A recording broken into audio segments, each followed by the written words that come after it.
Sekarang giliran Pak Mahfud MD untuk memberi kata penutup. Terima kasih Bang Karni dan hadirin sekalian dan para pemirsa di mana saja berada. Saya pertama begini, saya jawab tidak benar saya itu misalnya mengatakan saya diberitahu oleh KPK. Saya tahu dari KPK. Tahu dari KPK dan diberitahu KPK itu beda.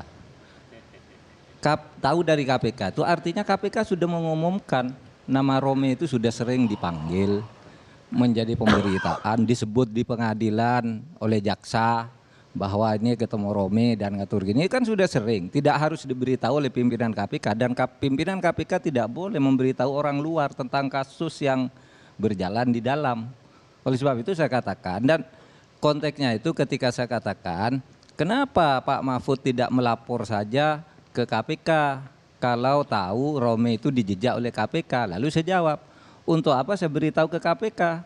Orang saya tahunya dari KPK. Nah, itu satu. Itu jangan sampai menyesatkan pikiran orang seakan-akan saya dengan KPK itu punya apa hubungan-hubungan gelap. Nggak mungkin. Nggak mungkin. Saudara bisa tahu juga dari sekarang dijejak aja kapan Romi itu disebut dalam beberapa kasus itu kan sudah ada di dakwaan jaksa, ada dipanggil resmi, diumumkan di itu daftar siapa yang hadir sekarang ke KPK kan ada tiap hari di KPK. Dan kebetulan saya itu orang yang sering datang ke KPK juga, ya, ngisi pengajian di sana, khutbah di sana, seminar di sana, gitu. Itu sering sehingga tahu kalau datang ke sana kok ada wartawan, ada apa nih ribut? Nah, lalu disebut lah ini. Tetapi memang pada suatu hari saya bertemu secara khusus dengan orang KPK. Pada waktu itu 18 Agustus saya ingat tahun 2015 saya kirim surat ke Presiden Jokowi. Karena ada pengaduan banyak sekali dari masyarakat. Itu Pak, kasus-kasus pidana itu kok, kasus korupsi itu kok banyak sekali yang mangkrak. Nasaruddin itu baru dihukum dalam 2 kasus padahal kasusnya menurut KPK sendiri 33. Kenapa ini tidak diteruskan? Lalu kenapa orang di penjara itu bisa keluar kalau hari Minggu? Saya kirim surat ke Presiden. Maksudnya biar yang korupsi yang tidak bisa dilanjutkan KPK itu kan bisa diambil oleh Kejaksaan Agung, bisa diambil oleh kepolisian gitu kalau sudah disebut di KPK. Sehingga surat saya kepada Presiden itu oleh Istana didisposisi ke KPK. Diberitahu, nih KPK ada begini, tolong ditindaklanjuti. Disitulah saya diundang oleh KPK. Sebelum kepemimpinan Pak Agus Raharjo ini, saya ingat Pak Taufikur Rahman Ruki. Diajak ke tempat tertutup gitu diberitahu, Pak, yang disebut Pak Mahfud di surat itu bukan tidak kami tangani. Disebut semua, ini loh Pak kasusnya, ini kasusnya, ini lalu disebut banyak sekali orang yang pernah menerima uang dari siapa. Itu banyak sekali, sehingga bagi saya ngeri. Sehingga saya tahu juga orang-orang itu bukan karena KPK membocorkan, menjelaskan bahwa mereka tidak diam. Kasus itu banyak sekali. Kalau misalnya saya mau menjelaskan kasus Donald, oh ya kasus Donald 5 ruang dari sini. Tapi sebelum ke sini harus membuktikan dulu bahwa ini Rasman ini begini. Sebelum Rasman sini dulu. Jadi rumit tuh KPK. Sehingga saya menjadi maklum KPK itu tidak main-main, sungguh-sungguhan. Sehingga kalau sudah OTT itu kena. Tapi saya katakan sekali lagi saya tidak pernah diberitahu oleh KPK tentang yang kita ributkan ini. Nah, itu saja saya kira. Kemudian begini, saya ingin melengkapi kasus-kasus agar selesai ini masalah. Ya, masalah jual beli jabatan melalui jabatan-jabatan yang tidak wajar. Saya akan sebut satu persatu. Untuk UIN itu ada kasus yang sangat luar biasa. Itu Profesor Andi Faisal Bakti 2 kali menang pemilihan rektor. Pemilihan rektor di UIN tidak diangkat. Pertama dia terpilih menjadi rektor di Universitas Islam Negeri Makassar. Terpilih, menang. Tapi begitu menang dibuat aturan bahwa yang boleh menjadi rektor di situ adalah mereka yang sudah tinggal di UIN itu 6 bulan terakhir paling tidak. Nah, Andi Faisal Bakti ini dosen UIN Makassar, tetapi dia pindah ke Jakarta karena sesudah pulang dari Kanada dia pindah tugas di Jakarta. Dia terpilih di sini. Dan aturannya bahwa harus 6 bulan itu dibuat sesudah dia menang. Dibuat tengah malam lagi. Dibuat tengah malam. Tidak dilantik. Saya ajak ke pengadilan. Saya yang membantu. Menang di pengadilan. Inkrah. Perintah pengadilan harus dilantik. Tapi tidak dilantik juga. Diangkat rektor lain. Andi Faisal Bakti. Ini orang sekarang jadi dosen di UIN. Satu. Oke, Andi Faisal Bakti ini seorang pegawai negeri sehingga dia ya sudah tidak ngelawan. Begitu kan. Tahun lalu dia ikut pemilihan lagi, menang lagi, tidak dilantik lagi. Di UIN Ciputat. UIN Ciputat di Jakarta nih. Orangnya masih ada sekarang, menang lagi, tidak dilantik lagi. Saya baru dapat kiriman, malam ini katanya mahasiswa-mahasiswa di Ciputat ini sedang demonstrasi. Memprotes kebijakan pemerintah. Kenapa? Ada pemilihan yang tidak disosialisasikan lebih dulu cara pemilihannya. Saya tidak tahu apa benar ataukah ini memprovokasi karena saya sedang bicara di sini. Bisa dicek sekarang. Mereka demo mahasiswa ini. Nah, saudara, itu satu contoh. Andi Faisal Bakti masih ada orangnya nih, masih ada orangnya. Bahkan sumber yang saya cocokkan dengan Pak Yasin tadi di sini. Andi Faisal Bakti itu didatangi oleh orang dimintai 5 miliar kalau mau jadi rektor. Saya dengar dari orang, Pak Yasin dengar dari orang juga. Mungkin malah dia dengarnya dari Pak Andi Faisal Bakti. Cuma Pak Yasin agak halus. Tidak nyebut namanya, saya sebut namanya sekarang. Biar tidak dianggap ini gosip. Gitu. Satu. Ini pengelolaan manajemen macam apa begini. Gitu ya, satu. Yang kedua, kasus daerah istimewa Yogyakarta nih lumayan lagi. Penggantian kepala Kanwil, namanya Pak Lutfi. Pak Lutfi tidak pernah lapor kepada saya, tapi saya adalah ketua Dewan Penasehat Gubernur daerah istimewa Yogyakarta. Sehingga saya tahu kasus-kasus ini masuk laporannya kepada saya. Karena saya ketua Dewan Paramprojo di Jogja itu. Jadi Lutfi ini kepala Kanwil yang sangat disayangi oleh rakyat Jogja dan oleh pemerintah. Orangnya tawadu, anti radikalisme juga. Gitu. Tiba-tiba dia dipindah. Baru 1 tahun 4 bulan dipindah, Pak. Ke Jakarta. Padahal aturannya menurut Undang-Undang ASN kan minimal 2 tahun baru boleh pindah dari jabatan ini. Minimal 2 tahun baru boleh pindah, dipindah. Lalu ketika ditanya kenapa, katanya diperlukan oleh Menteri Agama. Karena ada memang klausul kalau sangat diperlukan boleh dipindah meskipun 2 tahun. Tetapi meskipun eselonnya sama, tapi secara umum orang mengatakan bahwa ini dibuang. Dan ternyata betul, penggantinya siapa, Pak? Penggantinya itu terus terang adalah orang yang dari luar malahan. Yang tidak pernah ikut-ikut ngurus di Departemen Agama. Kita dari Jogja, termasuk Sri Sultan Hamengkubuwono Gubernur, kirim surat mendukung seorang namanya Dr. Wardoyo. Ini pembantu rektor 2 UIN Jogja. Doktornya dari luar negeri, bahasa Arabnya bagus, bahasa Inggrisnya bagus, karirnya dari bawah. Tiba-tiba masuk orang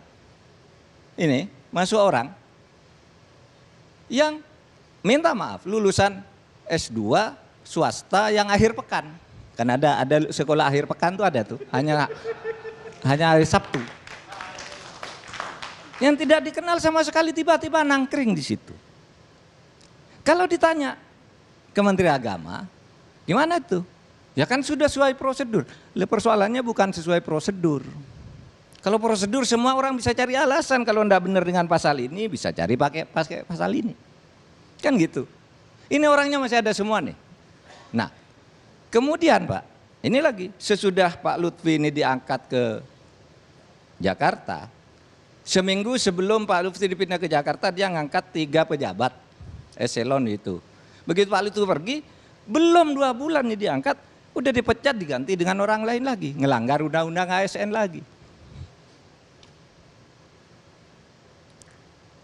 Sehingga ini memang Pak harus diperbaiki Pak, Departemen Agama, Kementerian Agama ini harus diperbaiki. Pak Nusron, Anda dekat dengan istana, beritahu ini begini, dan ini banyak. Rektor Universitas Milabo, IAIN Milabo, Pak Samsuar, diperlakukan hal yang sama. Dia satu-satunya orang memenuhi syarat dan terpilih sebagai rektor di situ. Tetapi menurut aturannya PMA 68 itu calonnya harus 3, padahal tidak ada di situ 3 orang yang memenuhi syarat, didatangkan dari luar dengan maksud untuk formalitas. Ternyata ini terpilih betul.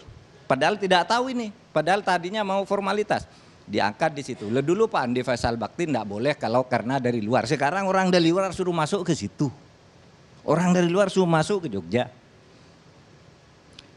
Ini Pak masalah, sehingga saya katakan ini ada masalah, harus diperiksa ini.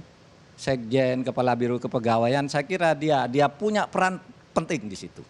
Entah ada korupsinya, entah apa tidak, tapi pasti lewat dia setiap urusan seperti ini. Nah, saya tahu ini semua karena sampai sekarang ini saya ngajar di IAIN. Saya ngajar di universitasnya Pak Mujia, Universitas Islam Negeri Malang itu. Saya ngajar sampai sekarang dalam mata kuliah Fiqhus Siyasah, Politik Hukum Islam di dalam bidang ketatanegaraan. Saya yang membentuk itu bersama beliau pada waktu beliau rektor. Dan saya penanggung jawab mata kuliah itu.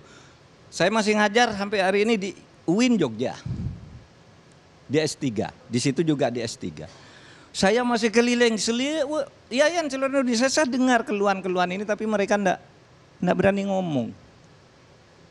Tapi lapor, setiap ketemu, gimana Pak Kementerian Agama kok begitu? Tidak ada sama sekali merit system di situ. Alasannya PMA 68 itu bagus sih, maunya agar tidak sembarang orang masuk ke situ. Itu bagus. Semua harus diangkat oleh Menteri Agama, harus ngajukan 3 calon ke Menteri Agama, oke. Di statuta masing-masing yang disahkan Menteri Agama disebut calon diajukan 3 orang ke Menteri Agama dari guru besar yang memenuhi syarat di situ. Ya itu bagus maunya, tetapi ternyata kemudian di dalam prakteknya terjadi kong kali kong seperti itu. Dan itu banyak. Belum lagi kalau di negara antah berantah itu orang karena anggota DPR, pengurus partai, suka nekan-nekan kepala dinas juga. Suruh buat spanduk lah, spanduk partai lah. Iuran inilah, iuran itulah. Yang tadi disebut mau jadi kepala IPTD ya bayar sekian, mau sekian. Rektor sekian, kepala kanwil sekian. Memang kalau mau dibuktikan agak susah karena orang takut menyaksikan itu. Tetapi bahwa KPK melakukan OTT, saya kira itu pintu masuk untuk merombak semuanya. Saya katakan Kementerian Agama itu merupakan hasil perjuangan para ulama, tokoh-tokoh Islam pada waktu itu. Itu kalau dihianati, itu akan kualat lah yang mengkhianati. Dan itu selalu terbukti. Tentu mengkhianati bangsa, mengkhianati kantor dan sebagainya. Di kantor-kantor lain juga saya kira tidak tidak sepi dari urusan-urusan seperti itu. Nah, sehingga kalau ditanya Pak, prosedurnya tuh sah ya sah. Ini bukan soal moralitas di balik itu, karena soal sah, milih ini sah, milih ini sah. Kenapa milih yang ini? Kan itu lalu ukuran moral, sama-sama sah. Namanya hukum tuh kan selalu ada pintunya. Nah, ini menurut saya yang harus diperiksa.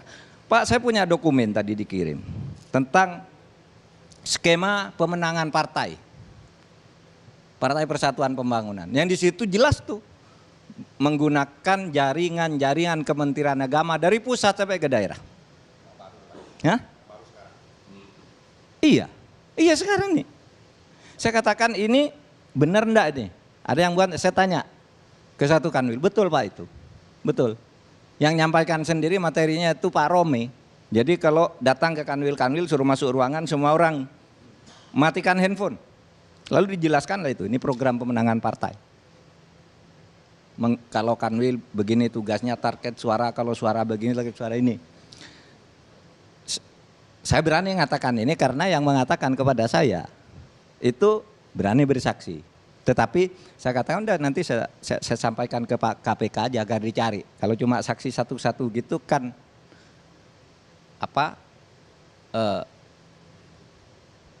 mungkin kurang masif. Saya katakan biar KPK nanti menyelidiki ini. Nanti saya sampaikan. Ada itu. Jadi apa yang dilanggar di sini? Ada undang-undang ASN dilanggar, kemudian ada yang tidak dilanggar, tapi melanggar rasionalitas, melanggar merit system, gitu.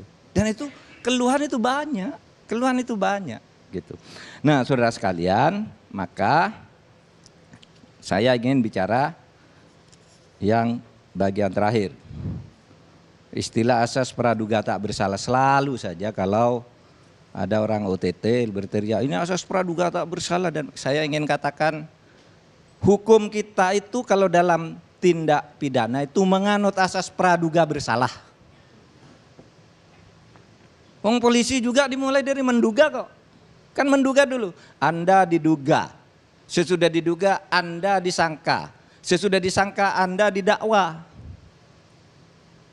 Asas praduga tak bersalah itu bukan kita tidak boleh ngomongin orang bersalah. Kalau ada sesuatu, itu OTT, kita boleh mengatakan dia bersalah. Asas praduga tak bersalah itu artinya orang tidak boleh dijatuhi akibat-akibat hukum seperti putusan hakim. Misalnya tidak boleh ditarik dulu mobilnya, tidak boleh dipecat. Itu namanya asas praduga tak bersalah. Mulainya harus dari bersalah dulu, kan tidak ada orang bekerja kok tidak mulai dari asas praduga bersalah. Bersalah dulu, diduga. Tadi yang lewat di situ itu Bang Karni sama ini, kok terus ketika Bang Karni lewat, kok tiba-tiba botol aqua ini hilang. Nah, mulai orang mungkin Bang Karni ngapain? Kan mulai dari dugaan, ditanya saksinya, mulai dari dugaan bersalah.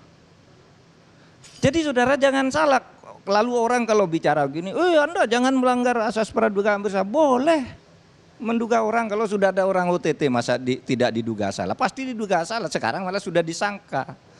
Jadi ingat bahwa asas praduga tak bersalah itu artinya Anda tidak boleh menyebabkan orang misalnya disebut terpidana padahal masih pengadilan. Gajinya dihentikan padahal masih dalam proses pengadilan. Ditahan padahal ancaman pidananya cuma di bawah 5 tahun. Itu namanya asas praduga tak bersalah. Tapi kalau kita menduga, itu adalah perintah hukum, diduga dulu. Kalau sudah ketemu buktinya 2 yang cukup, disangka. Kalau disangka cukup lagi, didakwa. Dituntut lalu divonis. Itu urutan-urutannya, itu satu. Soal asas praduga tak bersalah ya. Menurut agama pun ini sering sekali nih orang berdalil-dalil itu. Menurut agama enggak boleh itu menyangka orang. Ya, saya tahu dalilnya begini. Ya ayyuhalladzina amanu tanibu katsirum minadh-dhon inna ba'dadh-dhon itsmun. Hai orang-orang yang beriman, jauhilah olehmu dari banyak prasangka. Itu perintah Allah. Tetapi di sini Allah berfirman lagi, inna ba'dadh-dhon itsmun. Sesungguhnya sebagian dari prasangka itu dosa. Yang dosa itu hanya sebagian. Yang sebagian boleh artinya. Nah, kalau ada bukti awal itu boleh. Kalau enggak, sejak dulu pun orang mulai dari dugaan. Kalau mau menghukum orang. Gitu. Jadi sering sekali orang salah kaprah. Enggak boleh ngomong gitu. Itu kan asas praduga bersalah. Secara sosial sudah bersalah. Secara hukum pidana ya udah. Mobil dinasnya enggak usah ditarik. Rumah jabatannya enggak usah ditarik sebelum ada vonis yang inkrah. Itu artinya asas praduga tak bersalah. Oleh sebab itu pada akhirnya saya menyampaikan usul tentang follow up. Bongkar kasus ini sampai tuntas. Enggak ada dendam. Saya dengan Romi. Sudah selesai saya dengan Romi, sudah bertemu. Enggak ada dendam. Kamu adinda saya. Saya bilang sama Arsul Sani ketika saya agak marah dengan Romi itu, Mas Asrul saya bilang, adik saya itu Romi kok sekarang lain. Saya kok lebih mudah berkomunikasi dengan Anda atau Mas Suharso Monoarfa. Ini kenapa kok ngomong sembarangan? Saya bilang waktu itu. Tapi sudah itu selesai Pak Rasman, tidak ada masalah. Tanggal 15 kami selesai, tidak pernah saling ngomong apa. Ketemu ya biasa aja. Nah, kalau ini masa nyalakan saya dendam, wong dia OTT. Nggak ada hubungannya dengan saya, di OTT kok. Wah, Pak Mahfud tuh dendam. Loh, dia di OTT kok dendam dari saya nggak ikut-ikut. Tapi saya tahu memang orang ini dijejak, itu tadi sumbernya. Itu tadi sumbernya. Jadi hukum pidananya ini harus tuntas. Karena banyak Pak yang terkena. Saya harap nih Pak Febri, banyak tuh rektor-rektor IAIN yang mau bersaksi tapi dirahasiakan. Di BAP diam-diam, buktinya termasuk itu dokumen yang tadi itu. Siap orang nyiakan dan menunjukkan bukti bahwa dia bicara di sini tanggal sekian jam sekian gitu. Banyak itu, cuma orang kan takut. Nah, saya bilang lapor ke saya yang nyampaikan ke KPK. Gitu. Yang kedua, dari sudut hukum administrasi ini, birokrasi Kementerian Agama ini sudah tidak beres. Saya kira Pak Yasin sebagai mantan Irjen tadi sudah menjelaskan dengan sangat baik bahwa itu ada ketidakberesan yang harus diselesaikan di situ. Gitu. Kalau dibiarkan kayak gini terus Pak, hancur nih negara. Ini agama yang menjadi simbol moralitas kita yang paling depan di dalam keseluruhan institusi pemerintah rusak begitu, apalagi yang lain, kira-kira kan begitu. Kira-kira kan begitu. Oleh sebab itu penataan harus betul-betul dilakukan. Bukan karena dendam, tapi karena kita ingin memperbaiki. Memperbaiki martabat Indonesia, kata Mas Nusron. Memperbaiki martabat umat Islam, kata Mas Nusron. Memperbaiki martabat partai politik. Gitu. Nah, kemudian saya berharap orang-orang di Kementerian Agama tidak melakukan tindakan-tindakan represif atau menteror orang yang sekarang kamu jangan lapor, awas. Saya katakan ke teman-teman jangan takut, sekarang Kementerian Agama tidak berani melakukan apa-apa. Lapor saja, saya bilang. Ini demi penegakan hukum dan demi kebaikan negara, bangsa kita ini. Mereka kan di bawah takut nih. Yang merasa pernah nyumbang gimana kalau nanti saya dipanggil KPK? Mereka pada takut nih. Dinas-dinas ini sudah ada yang telepon, gimana Pak saya pernah ini gitu. Nggak usah takut saya bilang. Pokoknya kalau Anda diteror disuruh diam gitu, bilang aja ke saya bilang. Malah Anda bisa menerangkan nanti secara lebih bebas dan mendapat perlindungan hukum. Saya bilang. Kemudian saya kira itu, saya hanya ingin mengatakan Departemen Agama itu membuat orang kualat. Hati-hati mengelola departemen itu, warisan para ulama, warisan para umat Islam yang berjuang sesudah berjuang sekian dua ketemu di kompromi di situ, lalu sudahlah nanti akan ada Departemen Agama, satu-satunya negara di dunia yang punya Departemen Agama, satu-satunya. Yang lain tuh hanya Departemen Wakaf, ya, Haji, kemudian Mufti, ya kan, gitu-gitu. Kita punya kementerian loh yang ini mengelola keseluruhan agama-agama kita agar memberi spirit terhadap kehidupan bangsa kita. Kalau ini dikhianati, yang mengkhianati itu akan hancur dengan sendirinya. Ini hanya menunggu waktu aja orang yang begitu-begitu. Itu yang saya katakan, it's a matter of time itu sebenarnya. Itu Bang Karni, terima kasih. Assalamualaikum warahmatullahi wabarakatuh. Oke, saya ingin pendapat dari Profesor Mahfud. Pertama ya, apa yang terjadi di Kementerian Agama ini tidak lebih buruk daripada instansi-instansi lain. Artinya ini merata. Iya. Apakah dijual atau kalau pimpinan dari satu lembaga itu punya anak di lembaga itu juga, itu bisa meroket tuh. Iya. Kedua, soal Romi ini kan dituduh bukan wewenang dia, bukan kompetensi dia menerima suap untuk mengangkat orang di jabatan di Departemen Kementerian Agama. Ini kan jual pengaruh yang dibilang trading influence. Kita pertama nggak punya undang-undang itu. Yang kedua, kriterianya itu sangat sulit sekali. Karena pengaruh itu tidak hanya karena dia pangkatnya tinggi. Bisa aja Profesor Mahfud punya murid tiba-tiba udah jadi pejabat. Profesor minta tolong sesuatu, gak mungkin ditolak oleh si murid tadi. Bahkan bisa juga karena kiainya dulu minta tolong dia, atau informal leader di kampungnya, nelpon dia minta tolong. Ini Oke. kan susah sekali. Ya, ya. Apa namanya, trading influence ini. Ya, pertama Pak, meskipun susah, kalau itu melanggar hukum tidak boleh dilakukan. Saya pernah didatangi oleh seorang kiai sangat berpengaruh dari Banten, namanya Kiai Abuya Muhtadi.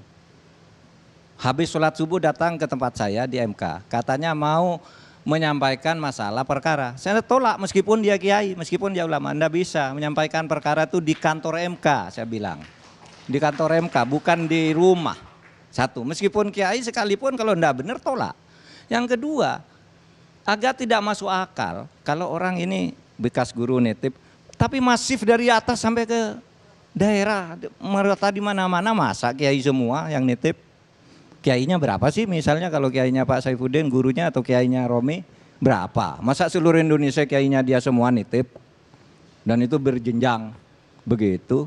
Gitu. Oleh sebab itu, saya tidak memvonis itu nunggu KPK, tetapi saya punya keyakinan kalau KPK mau ini jaringannya gampang itu, dimulai dulu dari sekjen dan biro kepegawaian karena pasti lewat dia dulu gitu.